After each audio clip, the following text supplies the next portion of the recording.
La relevancia o la importancia del valor público en la planificación del Estado radica en asegurar que las políticas y acciones gubernamentales beneficien a la sociedad en su conjunto, pensando en bienestar o en el interés común. Poniéndolo en ejemplos, en la planificación urbana, el Estado puede priorizar la construcción de parques y espacios públicos accesibles para todos y para todas, en lugar de otorgar permisos para proyectos exclusivos que benefician a unos pocos, como por ejemplo oficinas o cadenas hoteleras. ¿Cómo podemos optimizar los procesos de planificación pública en el país? Pues considero que podríamos sugerir algunas acciones. Primero, podríamos establecer metas claras y medibles. Definir objetivos concretos y cuantificables ayuda a guiar la planificación y evaluar el progreso. Por ejemplo, fijar metas de reducción de la pobreza o mejorar la calidad de vida o educativa, disminución de contaminación, etcétera, etcétera. Utilizar datos e información confiables. Basar las decisiones en datos sólidos y análisis rigurosos permite una planificación más precisa y efectiva. Por ejemplo, emplear indicadores socioeconómicos para saber dónde intervenir prioritariamente. Involucrar a la comunidad y actores relevantes. La participación ciudadana y el diálogo con diferentes actores sociales garantizan que las políticas y programas sean pertinentes y sean respaldados. Por ejemplo, realizar consultas públicas antes de implementar proyectos de desarrollo urbano para legitimar los procesos. Implementar sistemas de monitoreo y evaluación. Seguir el proceso de las acciones gubernamentales y evaluar su impacto ayuda a identificar áreas de mejora y ajustar la planificación a tiempo si fuera necesario. Por ejemplo, realizar evaluaciones periódicas de programas sociales para determinar su eficacia o saber si funcionan o no, sino para tomar decisiones diferentes. Fomentar la transparencia y la rendición de cuentas. Garantizar que la información de los procesos de planificación y los resultados obtenidos estén disponibles para la ciudadanía promueve la confianza y la responsabilidad gubernamental.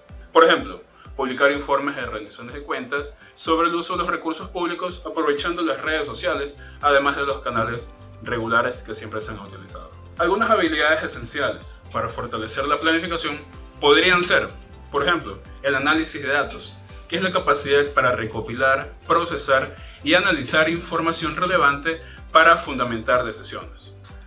Por ejemplo, podríamos saber interpretar estadísticas socioeconómicas para saber cuáles son las tendencias o necesidades de los sectores donde vamos a aplicar política y planificación pública. El pensamiento estratégico es una habilidad para visualizar objetivos a largo plazo y también diseñar estrategias efectivas para alcanzarlos. Un ejemplo de esto podría ser la planificación de políticas públicas que abordan problemas estructurales como la delincuencia. Tiene que ser una intervención integral y no solamente hablar de represión, también hablar de educación, de nutrición, de servicios básicos, etcétera, etcétera. La comunicación efectiva, que es la capacidad para transmitir ideas claras y persuasivas, tanto dentro del gobierno, que es quien toma las decisiones, como con la comunidad, es una estrategia y habilidad bastante importante. Un ejemplo de esto es comunicar los beneficios de un proyecto de infraestructura a los beneficiarios, a las personas que al final van a ser las afectadas. En cuanto a herramientas podrían implementarse en el país, algunas opciones son el sistema de información geográfica, las plataformas de participación ciudadana y software de gestión de proyectos. Para aprovechar los nuevos enfoques conductuales en la formulación de políticas públicas, podemos hablar de algunos. 1. Utilizar la economía del comportamiento. Basándonos en la comprensión de cómo las personas toman decisiones, podemos diseñar políticas que promuevan comportamientos positivos.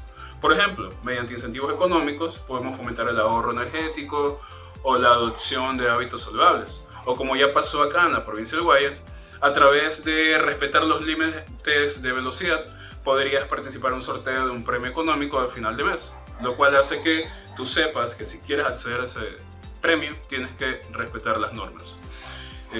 Segundo, podríamos aplicar un diseño centrado en el usuario.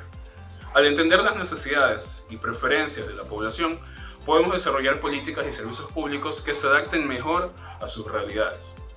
Si quisiéramos diseñar programas de educación financiera, deberíamos considerar las características cognitivas, educativas y emocionales de los ciudadanos. No es lo mismo aplicar este tipo de proyectos en la Sierra Central que en la Amazonía o en la costa. Y incluso en la costa no es lo mismo aplicarlo en Esmeraldas que en Guayaquil o en Puerto Viejo. Una tercera opción pudiera ser la implementación de intervenciones notch.